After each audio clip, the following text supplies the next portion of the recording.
살아계시는 하나님, 일하시는 하나님, 오늘도 임마누엘로 임재하시면서 말씀하십니다. 우리가 하나님의 말씀에 우리 마음의 문을 활짝 열어 힘차게 화답하시겠습니다. 할렐루야. 아시는 분은 아시고 모르시는 분은 모르시겠지만 한국에서의 제 가방끈 길이가 중졸입니다.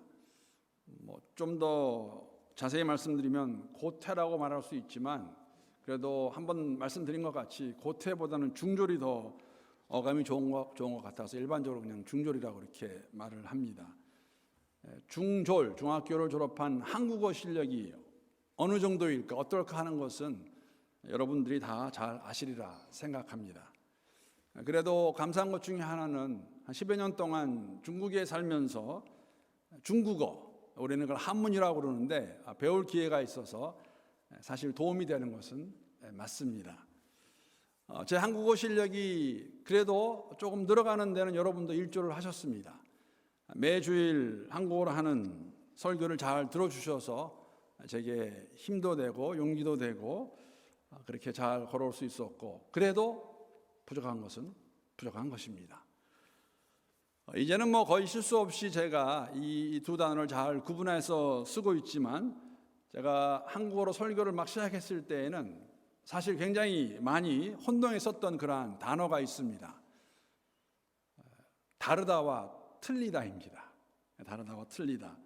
틀리다라는 그 정의를 보게 되면 셈이나 사실 따위가 그르게 되거나 어긋나다, 맞지 않다라는 의미를 가지고 있고, 영어로 보게 되면 wrong, incorrect, 그러한 의미를 가지고 있습니다. 다르다라는 단어는 비교가 되는 두 대상이 서로 같지 아니하다라는 의미입니다. 영어로는 different하다. 그래서 사실 다르다와 틀리다의 의미는 확연하게 다릅니다. 여러분, 제가 이 질문을 드릴 텐데 한번 마음속으로 대답해 보시기 바랍니다. 여러분, 그 음식을 먹을 때, 특히 양식을 먹을 때 좀 맛있는 거와 아니면 좀 덜한 것 중에서 어떤 것을 먼저 먹습니까? 예를 들면 호주 식당에 가서, 미국이 아니죠, 호주 식당에 가서 스테이크를 시켜 먹는데, 스테이크를 시키면은, 오더하면은 스테이크와 함께 이렇게 vege도 나오고, 또 호주는 제가 많이 안 먹는 것 같은데 보통은 감자, 매시가 됐던 프라이즈가 됐던 감자 나오고, 또 어떨 때는 조금 비싼 거 하게 되면 이렇게 그 슈림프도 한두 조각 이렇게 올려줍니다. 그러면 그렇게 나왔을 때 슈림프 같은 거를 먼저 드세요, 나중에 드세요? 저는 먼저 먹는 편이고 제 아내는 조금 마지막에 먹는 편입니다.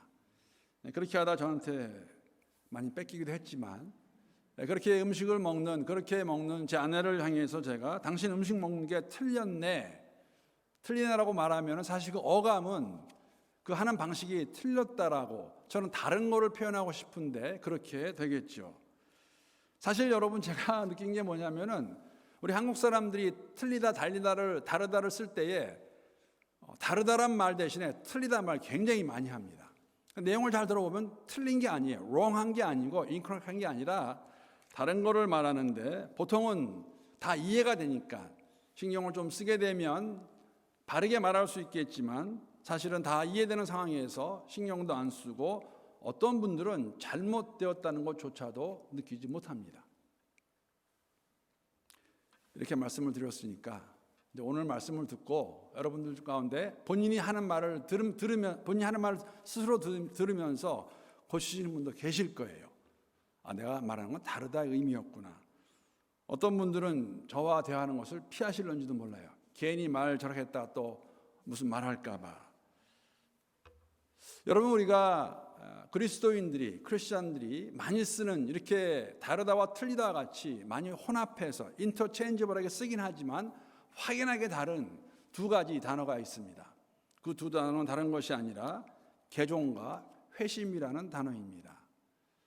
이 단어를 먼저 말씀을 드리는 이유는, 먼저 제가 답을 말씀드리겠습니다. 오늘 함께 교독한 이 말씀은 사실은 거의가 아니라 저는 불가능하다고 생각합니다. 이거 지킬 수 있는 것인가? 왜 이런 말씀을 하시는 것일까? 그리고 누구에게 하시는 말씀일까? 여러분, 이 개종이란 단어는 또 회심이란 단어도 한문입니다. 개종이란 단어는 고칠 게, 마루종, 먼저 믿었던 종교를 다른 종교로 바꾸는 것을 의미합니다. 불교에서 이슬람교로 개종했다. 이슬람교를 믿다가 기독교로 개종했다 라고 말할 수 있습니다. 종교를 바꾸는 것입니다. 회심이라는 것은 돌아올 회, 마음 심자입니다. 마음을 새롭게 하여 이전과는 전혀 다른 새로운 사람으로 거듭난 존재의 상태를 의미하는 것이 회심입니다. 나는 예수 믿고 회심했다. 저 사람 예수 믿고 회심했네. 두 단어의 의미가 완전히 다릅니다. 사실 개종은 마음의 변화 없는 외형적인 모습으로 끝날 수 있습니다. 회심은 하나님과 인격적인 만남을 통한 마음의 변화입니다. 개종한 사람은 종교적인 행위를 가지고 자신이 하나님을 알고 있다고 오해할 수 있고 착각할 수 있습니다. 회심한 사람은 자신의 마음 상태를 끊임없이 살펴보면서 주인 되시는 예수님의 말씀에 순종하며 살고 있나를 점검하는 사람입니다. 그래서 개종한 사람과 회심한 사람은 물론 우리가 다르다와 틀리다와 같이 쓰는 의미를 비슷하게 하고 있지만 그 원어상의 말씀 그 자체 단어의 의미는 같지 않습니다. 오늘 본문 말씀은 회심하는 사람들에게 주시는 말씀입니다. 사실 오늘 본문 말씀은 저희가 매일 성경을 가지고 함께 묵상하고 있기 때문에 바로 아실 것 같아요.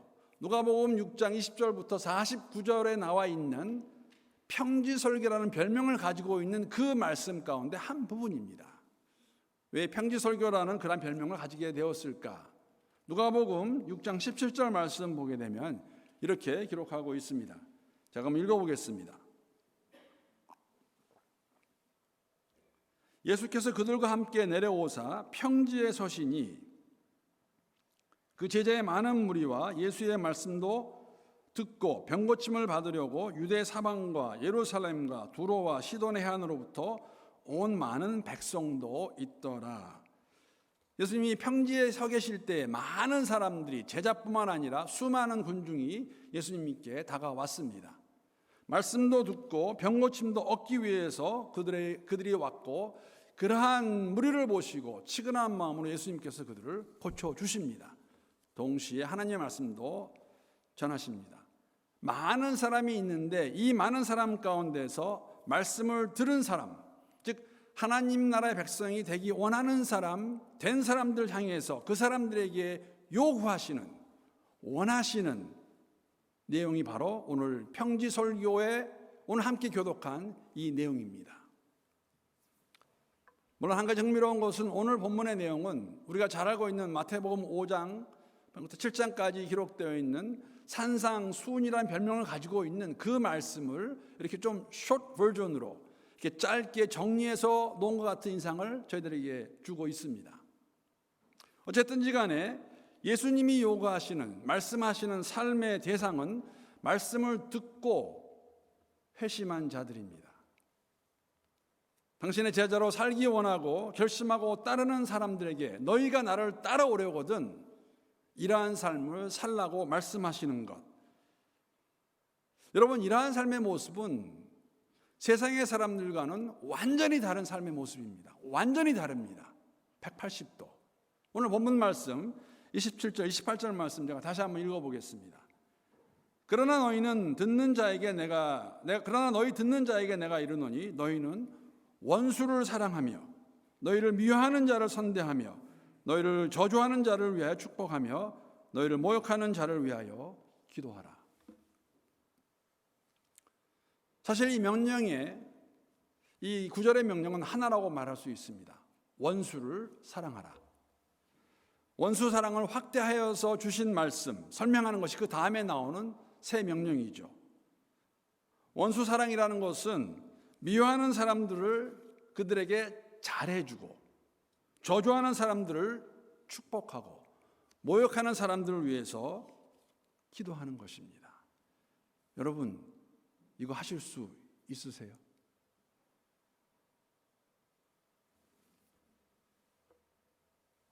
왜 세상 사람들이 예수 믿는 사람들을 미워하고 저주하고 모욕할까요? 좀 더 구체적으로 우리가 질문할 수 있는 것은 예수님 당시에 예수의 말씀을 듣고 믿는 사람들, 예수를 메시아로 믿고 따르는 사람들에게 왜 이런 고난이 있었을까?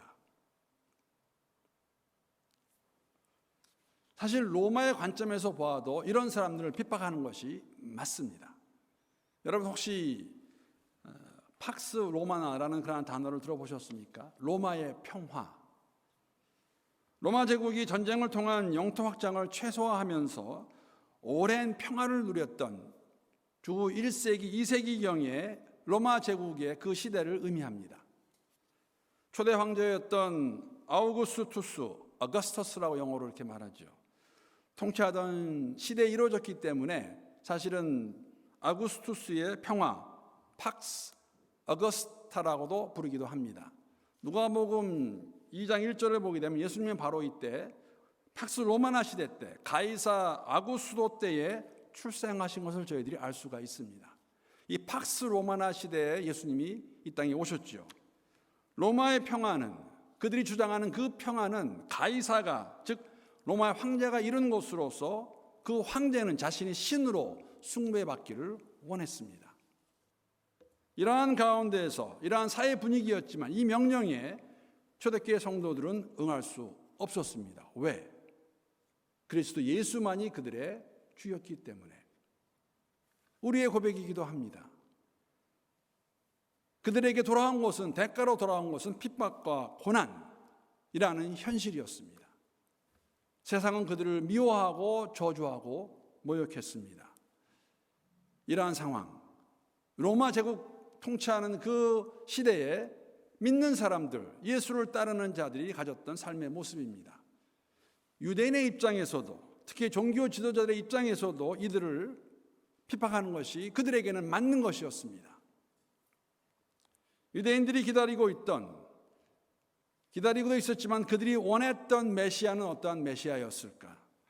그들은 당장 로마 제국의 억압으로부터, 암울한 현실로부터 구원해 주는 것뿐만 아니라 이 세상에 메시아가 오면 그 팔레스타인 그 땅에 다윗의 영광에 버금가는 왕국을 만들어줄 수 있는 사람이 메시아라고 믿었는데, 그런데 오신 메시아라고 말하는 저 예수가 전하는 것은 하나님 나라의 복음이었습니다. 하나님 나라였다는 것이죠. 이 하나님 나라에 들어가는 오직 유일한 길은 그리스도 예수가 메시아임을 믿는 것이라고 그는 선포합니다. 그리고 주인인 그가 요구하는, 원하는 삶을 살아내는 것을 말합니다. 이러한 삶을 살아가는 그들을 세상은 가만히 두지 않았습니다. 그들은 미워하고 저주하고 모욕합니다. 이러한 삶의 상황 가운데서 주님이 말씀하시는 것, 너희는 이 원수들, 이런 사람들, 너희를 미워하고 저주하고 모욕하는 자들을 사랑하라고 명령하십니다. 그리고 더 나아가서 사실은 오늘 본문 말씀 보게 되면 구체적인 예를 보여주세요. 오늘 본문 말씀 29절 30절 말씀입니다. 원수 사랑이 어떠한 모습인가? 너의 이 뺨을 치는 자에게 저 뺨도 돌려대며 내 겉옷을 빼앗는 자에게 속옷도 거절하지 말라.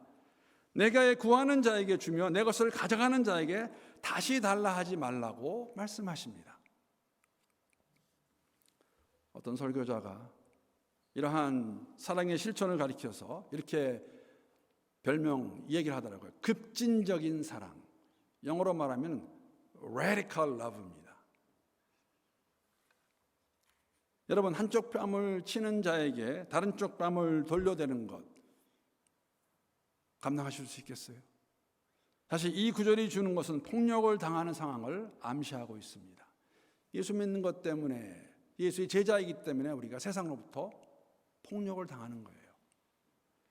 겉옷을 빼앗는 자들에게 속옷마저 주라고 말씀하십니다. 강압적으로 빼앗기는 상태에 더 주라고 말씀하십니다. 원해? 더 주어라.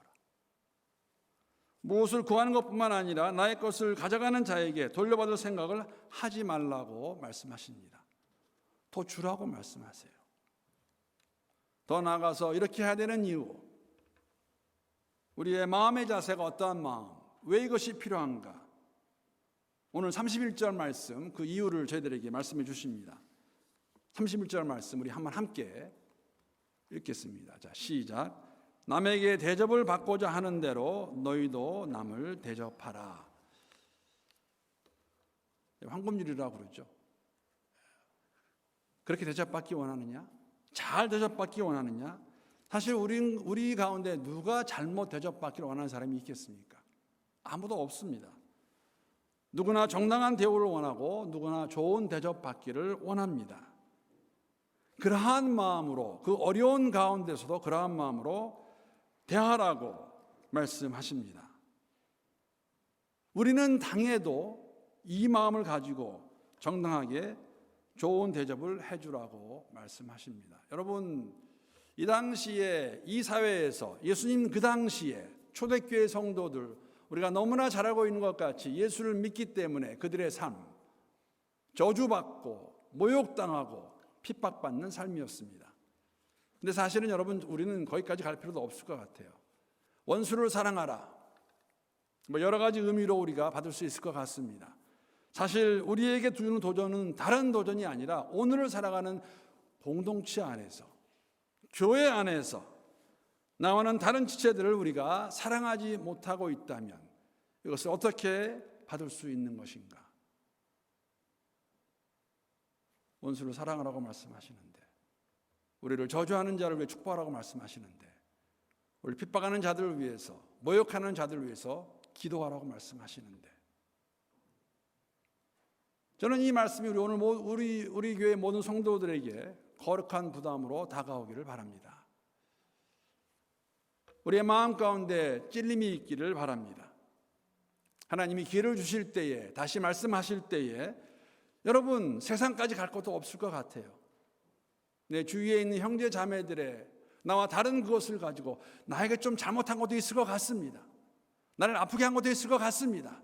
그것을 끙 하고 잡고서는 내놓지 못한다면, 사랑하지 못한다면, 여러분, 우리가 예수를 믿는 것이 맞는 것일까? 그러한 마음을 갖는 것 거룩한 부담입니다. 왜? 원수를 사랑하라고 말씀하시기 때문에.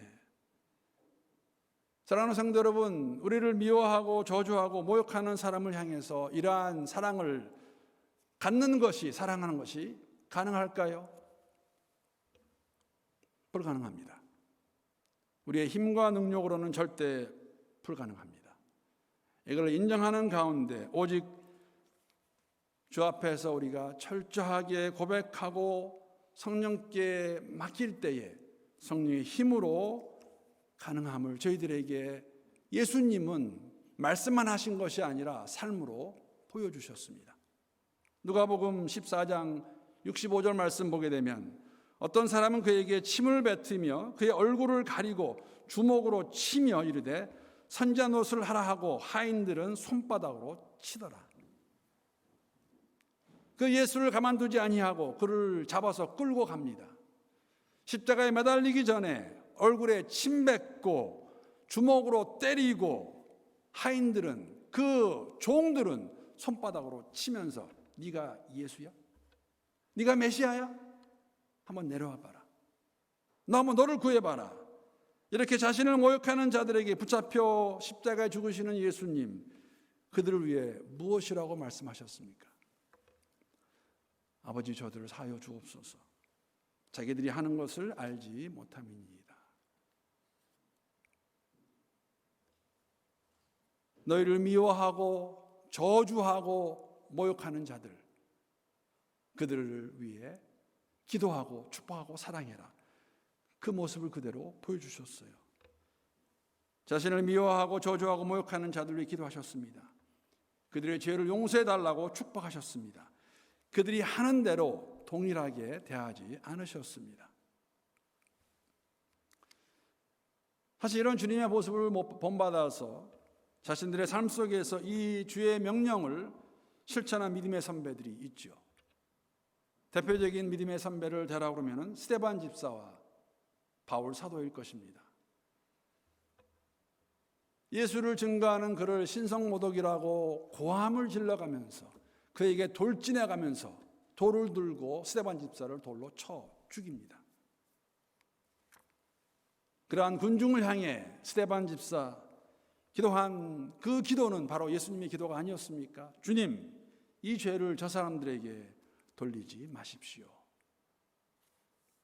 로마 제국의 핍박을 받고 있던 로마 교회 성도들에게도 바울은 이렇게 권면합니다. 로마서 12장 14절 말씀 보게 되면 너희를 박해하는 자를 축복하라. 축복하고 저주하지 말라라고 말씀하십니다. 로마 제국의 중심부에 살면서 그리스도 예수에 대한 믿음을 지켰던 성도들에게 주어진 것은, 그들에게 되돌아온 것은 말할 수 없는 핍박과 박해였습니다. 죽음이었습니다. 바울 사도는 그들에게 권면합니다. 그 원수들을 저주하지 말고 축복하라고 말씀하십니다. 사랑하는 성도 여러분, 이 삶, 원수를 사랑하는 것, 우리를 저주하는 자를 축복하는 것, 우리를 모욕하는 자를 위해서 기도하는 것, 우리의 주인 되시는 예수님께서 우리에게 요구하시는, 원하시는 삶입니다. 우리의 사랑은 여러분, 세상 사람들이 하는 사랑과는 확연하게 달라요. 오늘 본문 말씀 보게 되면 사실 세상 사람들도 사랑할 줄 압니다. 모르는 거 아니에요. 사람들, 세상 사람들, 죄인들도 사랑할 줄 알아요. 오늘 본문 말씀 32절에 34절 보게 되면 34절을 보게 되면 그들의 사랑을 이렇게 묘사하고 있습니다. 너희가 만일 너희를 사랑하는 자만을 사랑하면 칭찬받을 것이 무엇이냐? 죄인들도 사랑하는 자들을 사랑하느니라. 너희가 만일 선대하는 자만을 선대하면 칭찬받을 것이 무엇이냐? 죄인들도 이렇게 하느니라. 너희가 받기를 바라고 사람들에게 구워주면 칭찬받을 것이 무엇이냐? 죄인들도 그만큼 받고자 하여 죄인들에게 구워주느니라. 세상 사람들도 서로 사랑하는 방식입니다. 사랑할 줄 알아요. 그런 사랑하면 칭찬받을 만한 것이 무엇이냐? 그것이 너에게 무슨 장한 일이 되겠느냐? 나를 믿는다고 따른다고 하는 너희들의 사랑이 이 정도밖에 되지 않느냐라고 말씀하십니다. 어쩌면 저희들의 마음 가운데는 우리가 예수를 믿는다 고백하고 있지만, 지금까지 믿음의 삶을 살아왔다고 고백하고 있지만 우리가 본 것이 없는지도 모르겠어요. 아니면 이 정도로 충분하다 생각하는지도 모르겠습니다. 여러분, 사랑의 정점은, 끝은 십자가의 죽음입니다. 제가 오늘 아침에도 교회 오다가 그런 거 제가 경험했습니다. 도로에 차가 많으면 제가 이 짓을 안 해요. 근데 차가 없으면은 하고 있더라고요. 다른 게 아니라 제가 운전할 때 계속 왼쪽으로 치우칩니다. 차가 옆에 있고 그러면 제가 조심을 하는데, 없으면은 그게 몸에 그냥 완전히 습관이 돼가지고, 그럴 때가 종종 제가 이 레어 미러 이렇게 그 뒤에 보면서, 아니 내가 지금 거의 선을 밟고 있더라고요. 그럴 때 종종 있는데, 오늘 아침에도 오다가 보니까는 또 그렇게 하고 있더라고.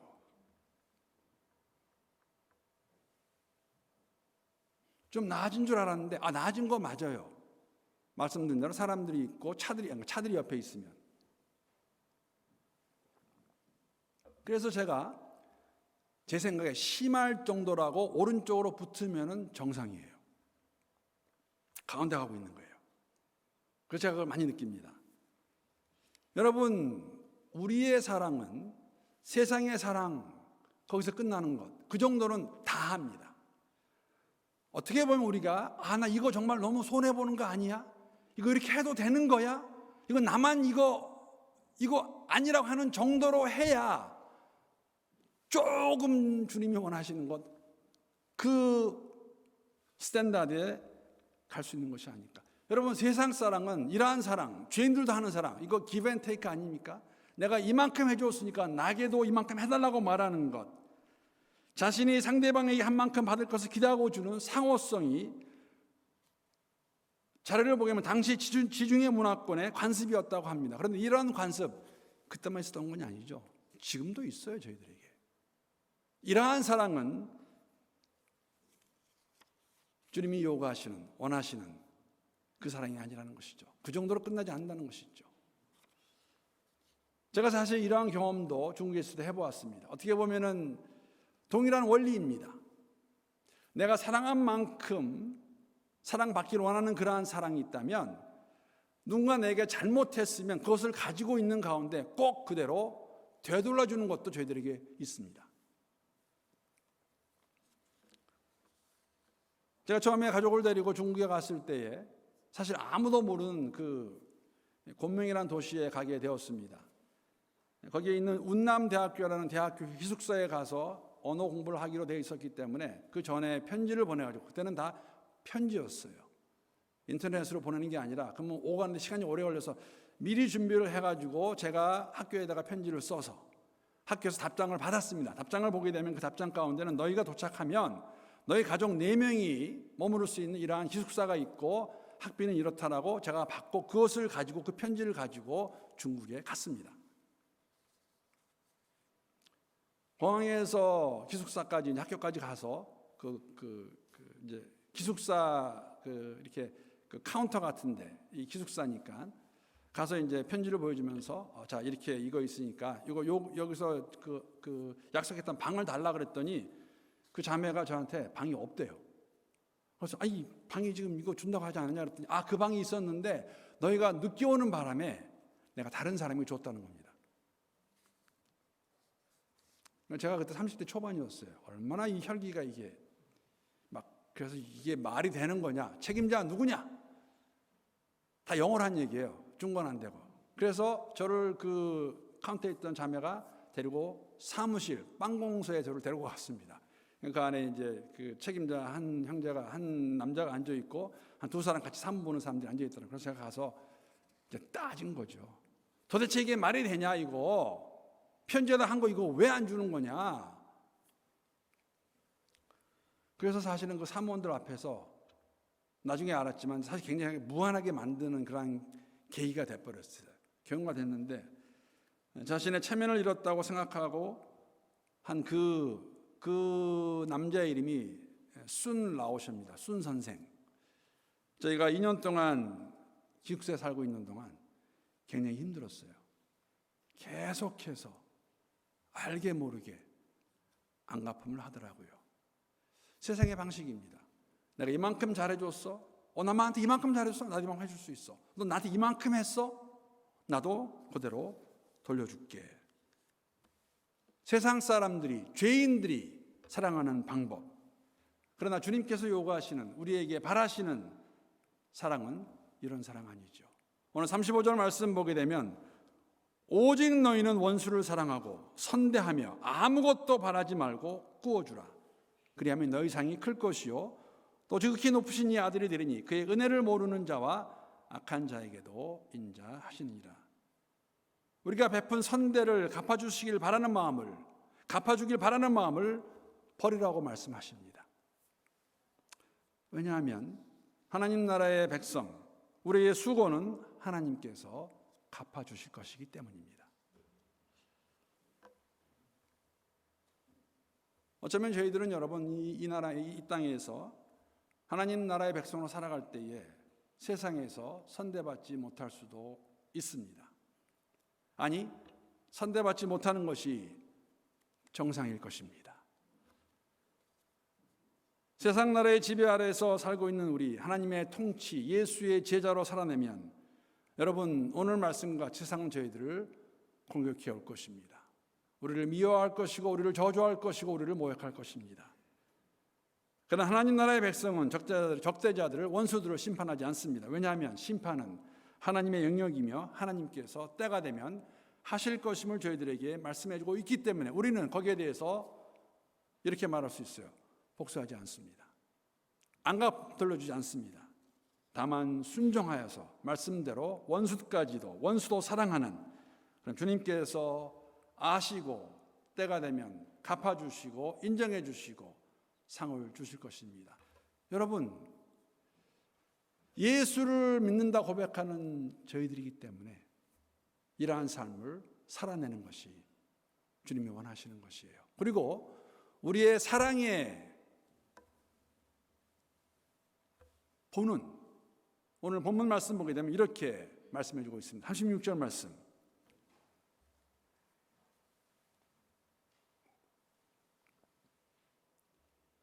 함께 하겠습니다. 시작.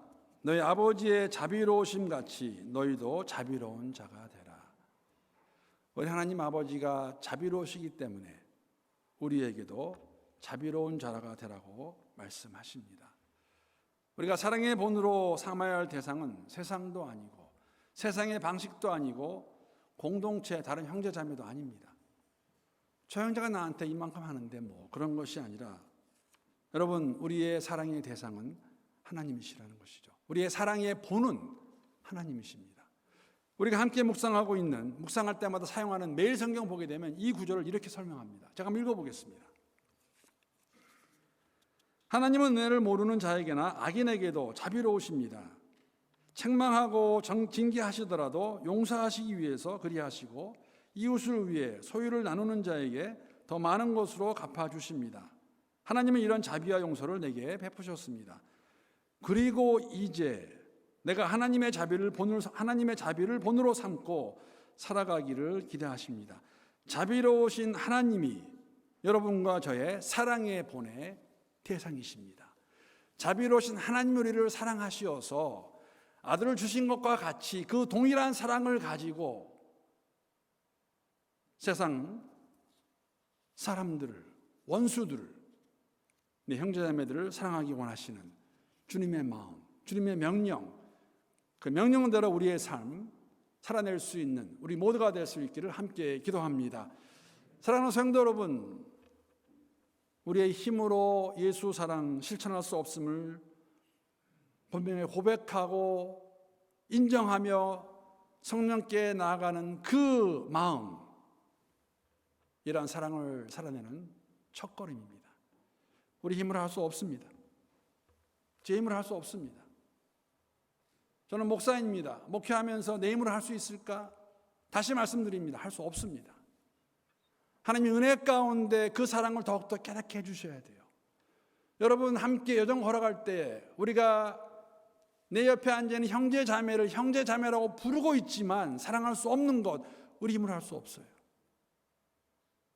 하나님의 사랑을 더욱 깊게 깨닫고 은혜 가운데 거할 때만 할 수 있음을 믿고 나아가는 우리 멜번 한인교회 모든 성도님들이 되시면 2021년도에는 그런 하나님의 사랑과 은혜를 더욱더 경험하는 가운데 주를 바로 알아갈 수 있는 우리 모두가 될 수 있기를 주님의 이름으로 축복합니다. 우리